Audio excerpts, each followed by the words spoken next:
Hi, hello, and welcome to episode 39 of the Whips and Whimsy podcast. My name is Enith. My pronouns are they, them. I am so happy you are joining me here today. This is my YouTube channel where we talk about all the things I've been knitting lately, or if there are any other crafts. Sometimes I talk about spinning and what I'm reading. This week is going to be a little bit different than usual because I was on vacation in Walt Disney World all of last week. I am obviously back home now in the frigid north where it is snowing and we are trapped in our driveways because we also got a new roof, so there's a dumpster in the way and we're plowed in, and we may be plowed in until like Tuesday because apparently we're getting another foot of snow on Monday. How's it going with you? So anyway, I do have knitting to show. The bulk of this episode is probably going to be about my trip to sunny and warm Florida. So there's that. Buckle in. I will make a very clear distinction of like when we're moving from knitting and crafts into how did my vacation go. So if you're only interested in the crafting, I totally don't blame you. You totally don't have to stay around for that. Anyway, I think that is all I have as far as an introduction. So let's get into it. Today I have one finished object to show and I have 3 works in progress. One of them you've technically seen before of the works in progress, but anyway, we'll get to it. The first finished object, I finished this hat. This is a Tiny Human Knits 50-gram sock set. Potatoes is the colorway. It's from the Lord of the Rings collection. I don't use a specific pattern. I use my own recipe for this. I cast on 144 stitches on a size 2.5 needle and do 2x2 ribbing until I lose patience. And then I just switch to a size 4 needle for the actual hat itself. And again, I just knit until I lose patience, until it feels right. And then 144 is divisible by 12, so I do knit 10, knit 2 together, knit a row, knit 9, knit 2 together, knit a row, knit 8, knit 2 together, and I do that until I get to 5, and then I just start decreasing every row, and it makes a nice little swirly crown that you can see here. So yeah, beanie styles fit me best. A lot of hats don't fit me right because I actually have kind of a lot of hair, but I find that this one looks nice. So yeah, I have a new hat now. Yay. I finished this while I was on the plane flying to Florida. I only brought stuff to make beanies with me. I wasn't sure how much knitting I would do in the parks, how much knitting I would want to do on the plane.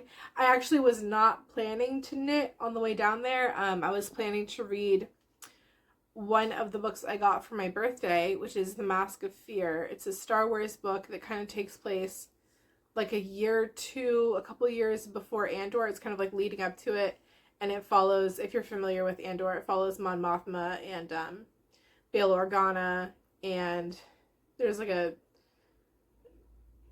another character I don't even want to talk about because I feel like everything about him is a spoiler.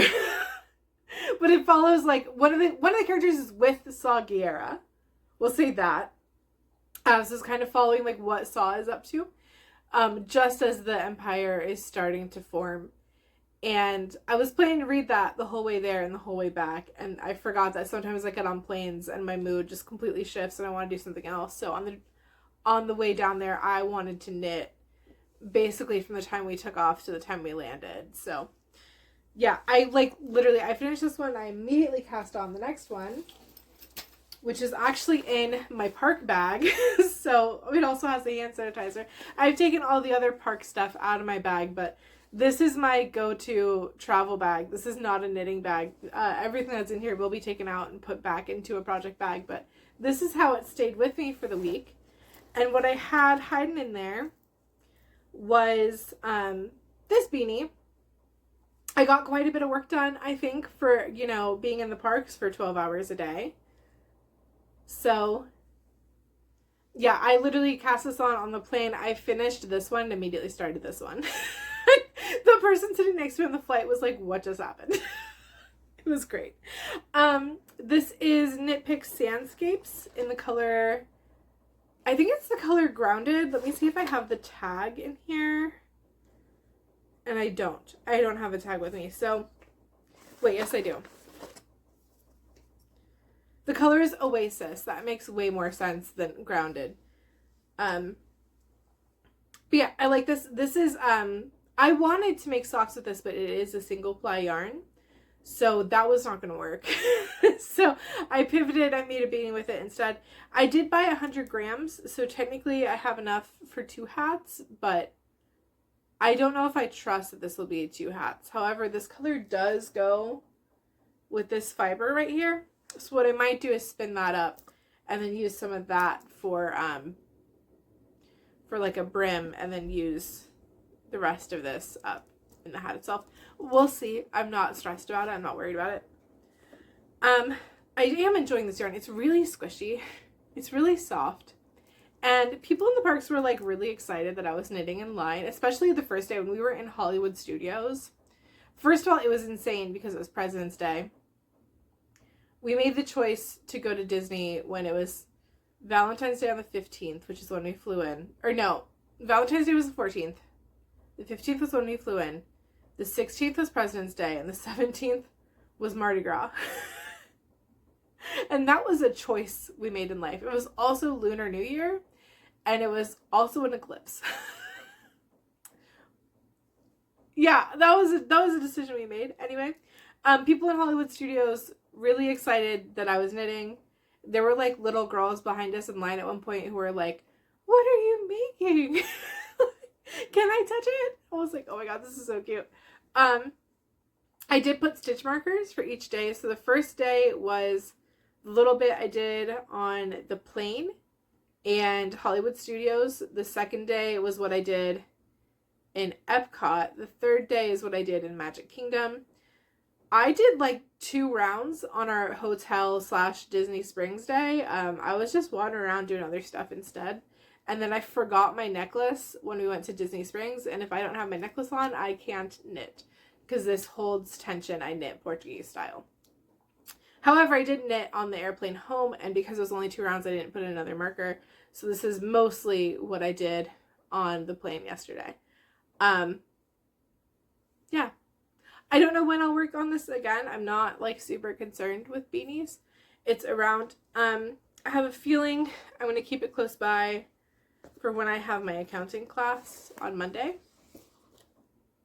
My sunglasses are also in here. I was wearing contacts the whole time I was at Disney, and then I had like these incredible sunglasses. Anyway, so yeah, that was what I worked on during the week. That was what I got done. And just making sure there's not anything else random there, because I just found another souvenir that I forgot about. But yeah, that's what I worked on. Before I went on my trip, though, there was a sock I showed you last week, my Soma socks, which is a pattern from the Sock Project by Summer Lee. And once I got started on it, I did not want to stop. The pattern is so good. It's like potato chips. You just want to do like one more repeat. So I finished the first one. The colors I'm using, the main color is Knit Picks Felici in the color After School. The contrast color is Knit Picks Stroll in the color Poppy. I love how it turned out. I love the cabling. I think it looks really, really nice. I finished the first sock and I did not cast on the next. I will do that later today. And that is in the bag that my friend Kaylee made me, which has little mermaids on it. And I love that. So then, yesterday, I flew home. I got back we landed around 1. I took the shuttle, got picked up. It started snowing like the moment we got to the house. And it snowed until like, it was still snowing when I woke up this morning. So it snowed till like 8 a.m. And then, yeah, which again, we're getting another snowstorm on Monday. And I'm like, this is a really rude way to come back from like, you know, high of 78 humidity, like, or like high of 78 weather. Like, it's rough.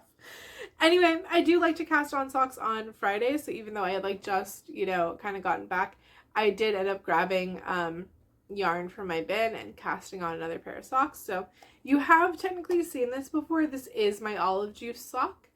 I was knitting it. I did not like the contrast colors and I frogged it.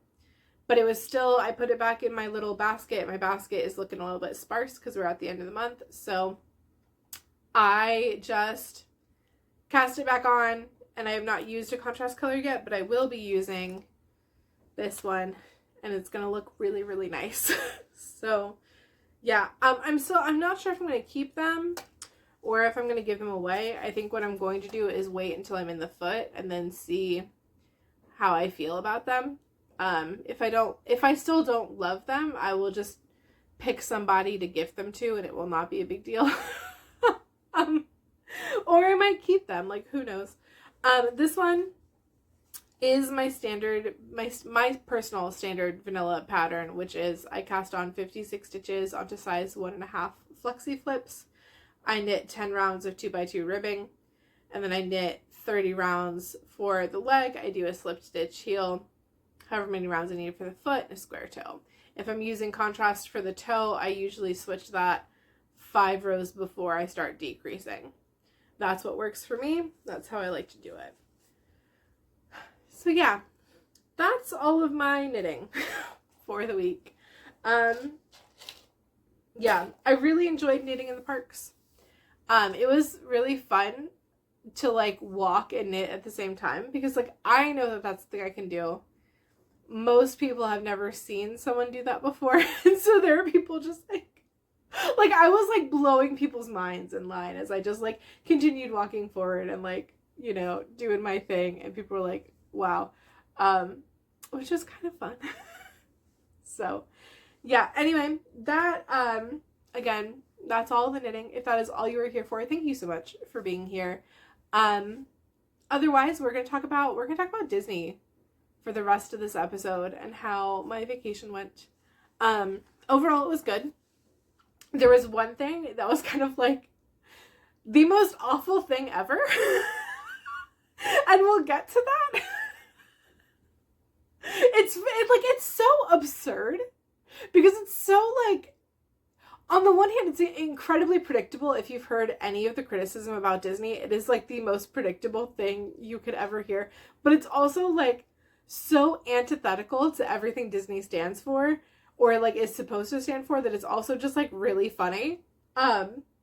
I want to show my souvenirs first before I tell you the tea, but I promise that it is tea. Speaking of tea, I kicked off this episode and I didn't tell you that standing by, I have a decaf tea this morning. I have my current favorite tea, which is Twinings Peppermint Vanilla.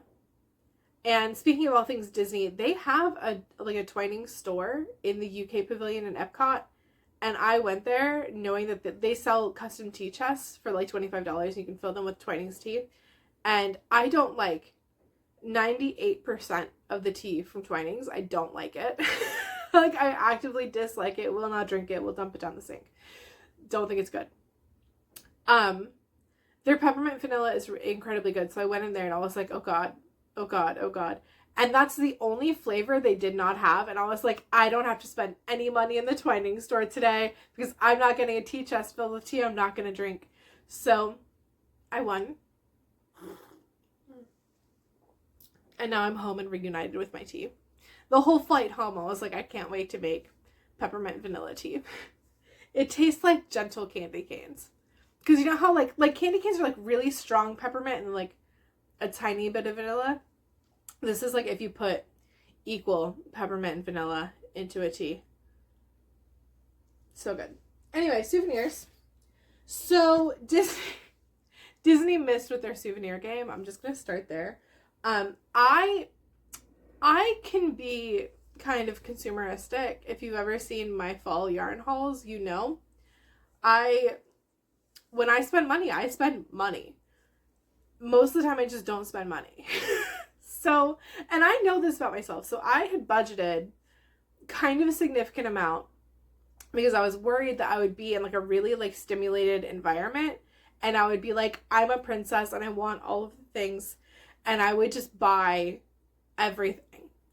And if Disney had things I wanted to buy, I would have. Like, I budgeted for this. and I even went in with like specific things that I was going to be looking for, like Andor merch and, you know, like different items, and they literally just didn't have them. They did not want my money. Like, there's no other way to put it. Disney did not want my money. So, and in fact, I wrote to guest relations to be like, why don't you want my money? Yeah. So for souvenirs, first of all, we went to Oga's Cantina, which was fine. And I took my little souvenir coaster with me from Oga's. And I have the one with the Ewok on it, which makes me kind of happy. I also was incredibly basic. And if you buy, you can buy Coke, Diet Coke, or Sprite in collectible souvenir bottles that have the branding in Aurebesh. So this is literally just a Coke. And I drank it and put it in my carry-on.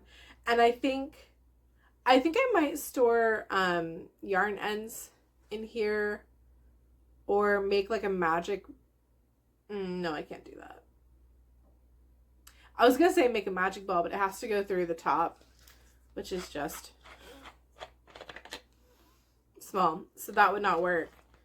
But I don't know. I'm going to put something in here. Or I want to go to the beach more often this year. So maybe as I collect sea glass, I'll just fill this up with sea glass. I don't know. But I'm going to keep it. I'm going to put something in it. This one I'm not going to keep. This is the lightsaber keychain. It's nothing fancy. This is one of my friends knew I was going to Disney. His birthday is this week. And he was joking with me and being like, are you going to buy me the $250 collectible lightsaber and put it in your carry-on bag to bring back to me? That'll definitely fit under your seat. And I was like, here's a keychain, bro. So, no, I am not spending $250. Even though, like, literally, based on, like, the other souvenirs I got, I had that much money left in the budget that I did not spend because I could not find things I wanted to buy. Like, I have feelings about this because Disney is the place that is like, we will find a way to get you to spend money. And they, like, failed. Like, I don't know what they're doing. I don't know what happened to their marketing department, but, like, the people in their marketing department have no joy. And are just so basic. Like, there's nobody with personality on that team anymore. Based on what I was seeing available. Like, it was just not good. Anyway, I bought a mystery box from Doc Ondars. And I didn't know what I was going to get. I was hoping for, like, a Tauntaun. Because I love Tauntauns. I love all of the Glup Shido stuff from, like, the original trilogy. Obsessed. So I was really hoping for, like, some, like, Glup Shido kind of stuff in here. I did, in fact, get something that was Glup Shido, but I'm going to put it together, so give me a second. I'm going to talk as I put this together. So when we were in the parks, I went store by store asking if anyone had Andor-related merch, and nobody did. And I was really pissed. And I even, I wrote an email to, guest services being like, the reason I booked a trip to Disney is because I watched your Emmy-nominated show that was the #1 streamed thing on your platform last summer. Like, the thing that you made. I came here because of that. And you are unwilling to sell me any merchandise for something that you have created. Why? And then I opened my mystery box. You're not going to recognize this because I also didn't, and it's from a show I watched twice. This is one of the relics from Lutheran Rail's, like, Den of Antiquities. Like, this is a Sith chalice. That's what it's called. Yeah. I had to look up, like the Wikipedia for this because I didn't recognize it. And it was technically shown, I think, in, like, the Clone Wars, which I haven't seen. But it also was listed in, like, 4 different episodes of Andor as just, like, a background prop. So I managed to get literally the only the only possible item you can get anywhere at Galaxy's Edge or at the Outpost or at Disney Springs that is Andor related. This is also going to go up display. I'm not sure where. I like the box even more. I would like the box more if I could put it together in a way that made sense. I also like the box. The box will go on display probably somewhere else because I don't think I want to put them together. I think that would look awkward. Anyway, yeah, I got that. I did, because I love Glup Shadow stuff, I did buy myself a keychain that is a Tauntaun. Come on, face that way. Yeah, it's so cute. I love it so much. There's a keychain on my set of keys that is like, I went on a first date that ended up only being a first date where we made like those little beaded lizards on a picnic. It was a very cute date. There was no chemistry, but it was a very cute date. And I still have it on my keychain just because I think it's like a cute thing. However, I am very bad at doing those beading things. I had never done them before, and you can tell. So my tension is off, and there's like giant gaping holes, and it's a mess. So I don't talk to this person anymore. There's no reason for me to have that on my set of keys. So I'm going to take it off. However, because it is a larger piece, it is like how I find my keys when they're in a bag is by looking for that lizard. So I need another like large keychain item that I can easily grab out of a bag and then be like, I know where my keys are. So, Tauntaun. I was really basic, and I got a refrigerator magnet from the hotel we stayed at, Caribbean Beach. I loved Caribbean Beach. Would stay there again. I also paid $46 to get a souvenir mug from Beacon Barrel, which I think is incredibly worth it. Because, like, damn. This is glass, by the way.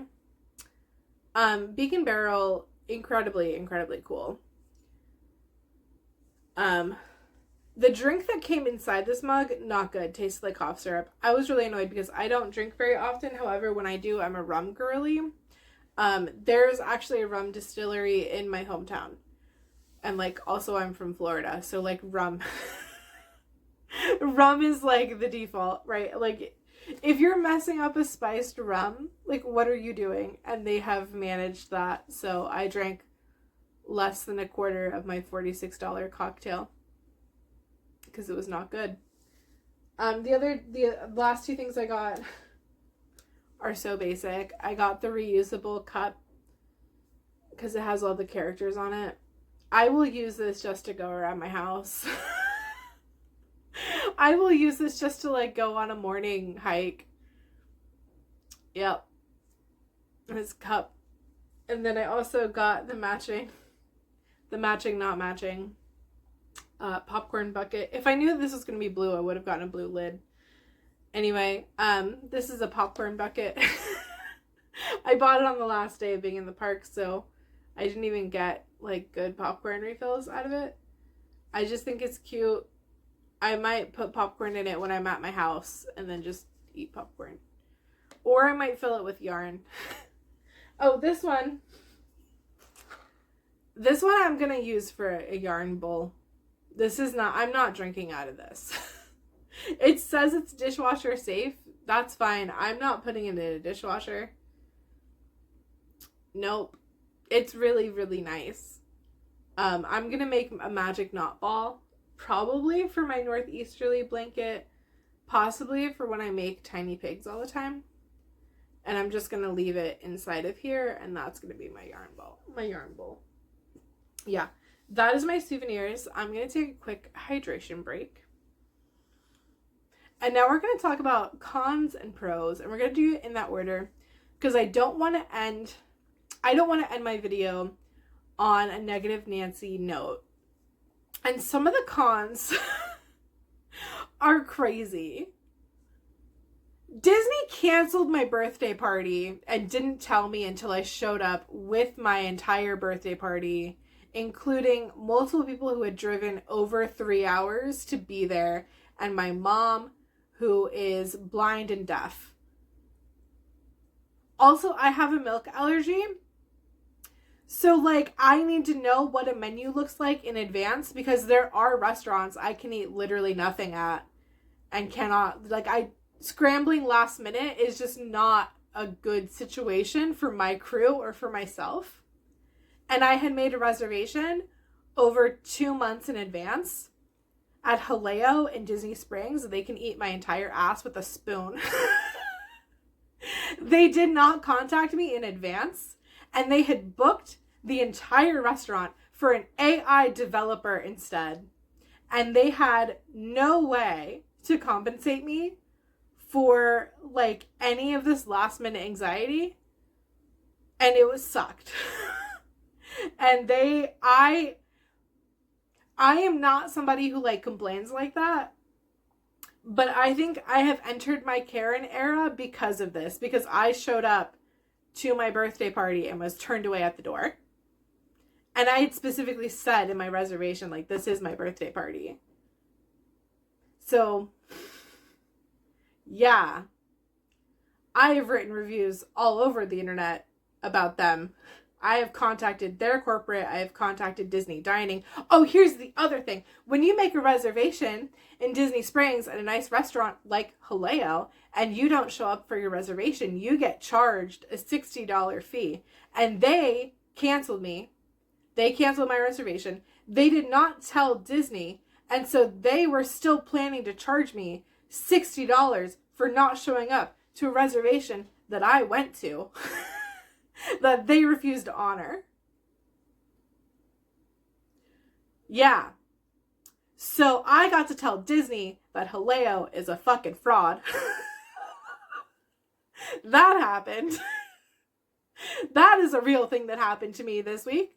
On the last day of my trip, on the last evening of my trip. Yeah. Haleo's corporate has not gotten back to me.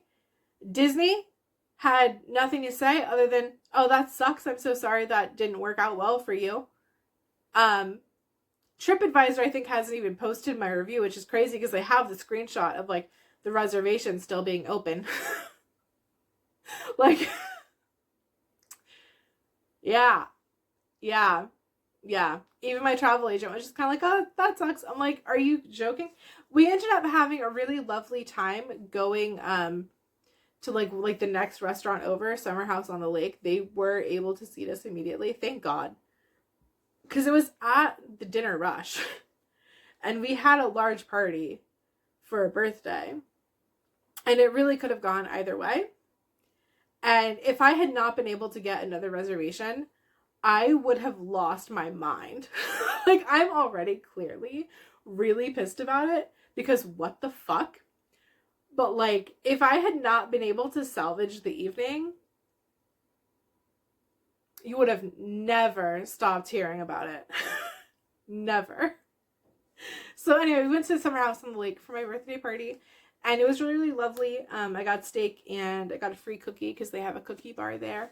And the food was incredible. We got mocktails. The mocktails were incredible. Our server was the best. And he was, like, really, really knowledgeable about the menu and, like, allergies. And was just, all in all, awesome. So, yeah. That was the thing. Prior to the experience with Haleo, I was already locked in. Like, this was a great vacation. I would come back to Disney again. I would absolutely, make this like a yearly thing. This is great.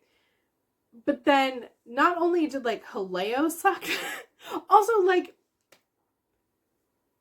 the hostess herself could not get her story straight about why I hadn't been contacted. Didn't actually know, like, how to cancel reservations, but was trying to tell us that it had been canceled. There were other parties at the door who were also trying to get in for their reservation and finding out on the spot that they no longer had reservations because AI developers are more important than Walt Disney World guests at Disney. And the girl was literally, like, She was like, I've only been working here for 3 months. And I'm like, what? Because the other thing is, if you are not super familiar with Disney, Disney is like the gold standard for customer service. People fly in from all over the world to train for hospitality inside the Disney World bubble, because they know if they can put on their resume that they did Disney, they can be hired anywhere, right? It's kind of like that same adage about like New York, where it's like, if you can make it there, you can make it anywhere. If you can make it through Disney, you're golden. Because nobody does hospitality like the mouse, right?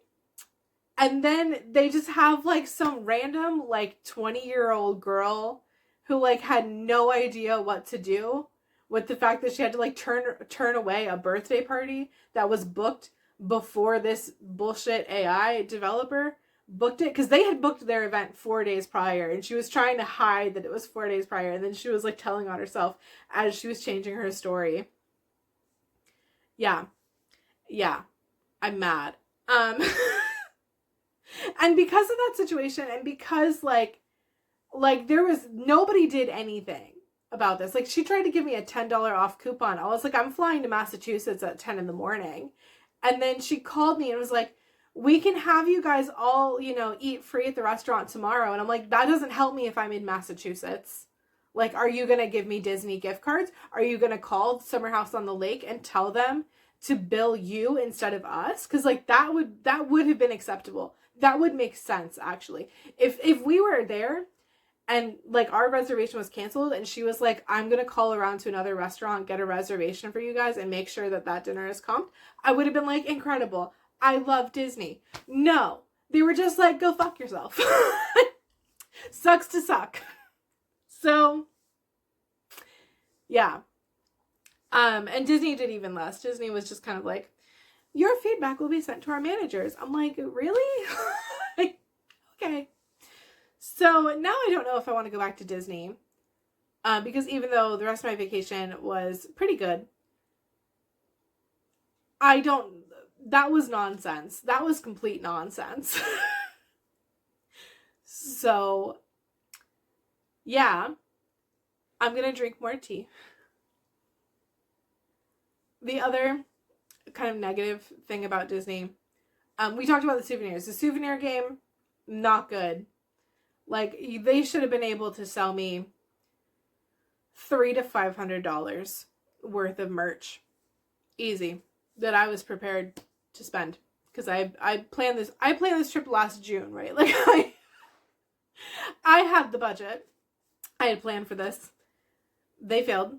So that's really nice for my wallet that now I have saved that money. But then, yeah, the souvenir game was not good. The only other like negative thing that happened was that we were there during all of the February holidays at once. So the parks were really busy. And even with the parks being crazy busy, I was like, this is still fine, even like with the crowds. We were pretty good about strategizing like the long lines. And so we never had to stand in line for more than an hour and a half, which is still kind of long for a line, but I don't mind standing in lines because I don't have to make decisions about what to do next while all I have to do is like keep walking. Because Disney can be overwhelming like that, where it's like, if you're not sure exactly what you want to do next, like there are so many options on what to do that like it's very easy to get decision fatigue. And that was not an issue when it was just like, oh, let's go stand at Space Mountain for 60 minutes.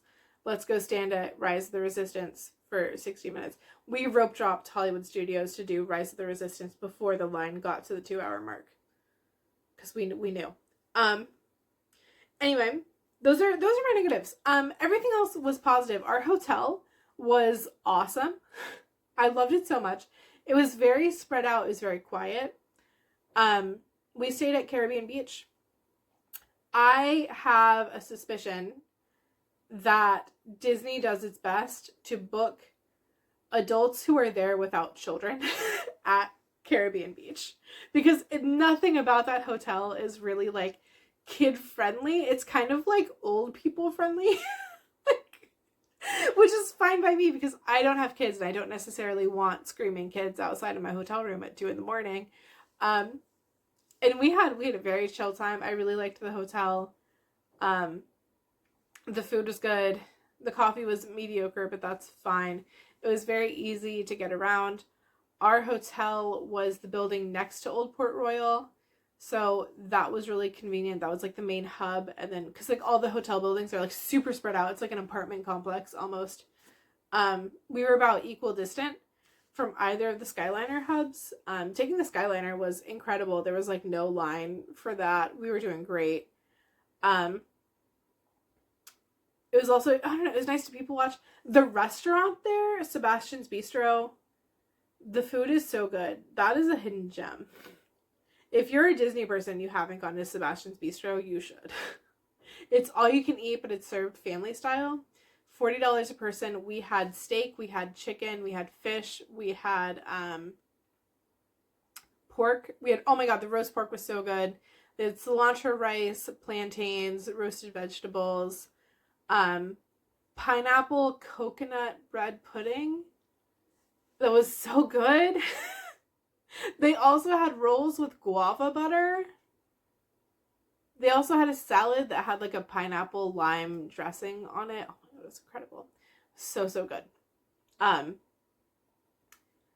Yeah, my circadian rhythm finally reset when I was in Disney, so I was awake at like 6:30 every morning, just like ready to go. And the person I was traveling with came from Oregon, so she was not ready to go at 6:30 in the morning because to her that is like 3:30 a.m.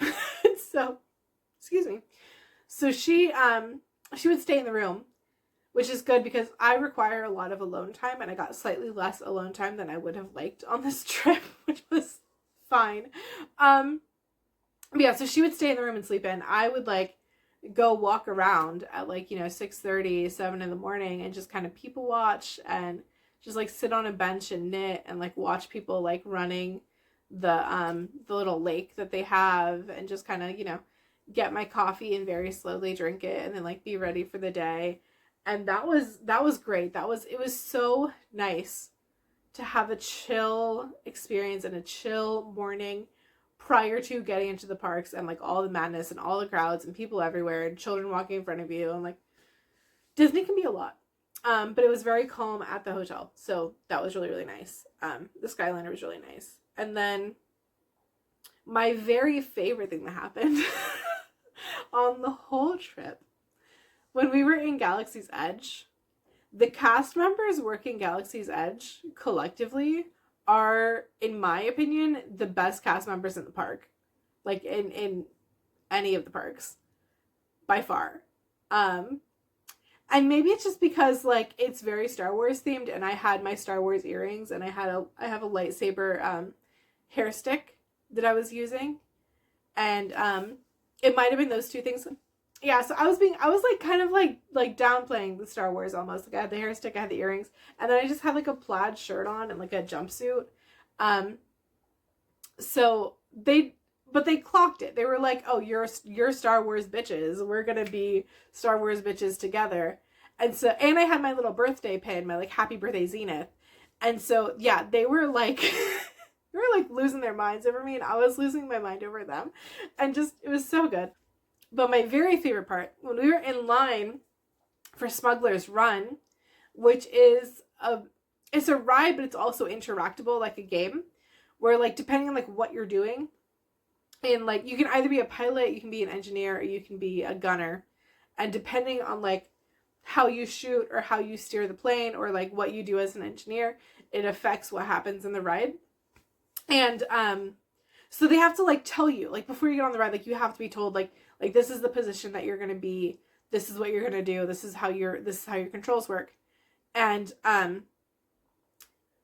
my friend and I were the pilots, so we were at the front of the line, and the people who are working like this part of the ride, they stay in character. They are like character parts, and so they pretend to work for Hondo Ohnaka. And they were talking about how they're not treated very well, and like they're not taught how to count past 6. They have no idea what's going on. They also can't read. They're completely illiterate. And the woman says to me, sure you don't get in a crash because it's going to take me forever to do the paperwork. And I looked right at her and I said, well, if I'm dead, I'm not going to care. And she broke character and like lost her mind. I didn't think that was that funny, but like she started cracking up laughing and then had to like walk away and like across the room and like come back. I was like, yes, I won. I'm like, I have broken the professionals. Fuck yeah. And then we went to the next person over, and the first person like warned her. She was like, they're trouble, like, just so you know. And so the second girl starts bantering and she starts like being like, they give you seatbelts. Hondo doesn't even give us seatbelts. Like, we don't do that. And I was like, well, I think we should start a union. And she also lost it. I was like, yeah, do we have OSHA? Do we need to establish OSHA in space? Which I would have thought people made this joke before, because like Star Wars in general seems like they need to have OSHA, and maybe this wouldn't be a problem for them. But no, apparently most people don't realize like maybe the galaxy would be better, in fact, with workers' rights. But anyway, I'm gonna drink more tea because my throat is starting to be angry. So yeah, that was Disney. That was like the highlight of Disney, was like people who are highly trained not to break character. Not one but twice. Boom, boom. Happy birthday to me. So yeah, it was a good trip overall. It was fun. Earlier in my trip, I was like, hell yeah, I would do this again. Now that I am at the end of my trip, given everything that's happened, I don't know. I'm not in as much of a rush to be like, I want to go back to Disney. There were things that I really liked.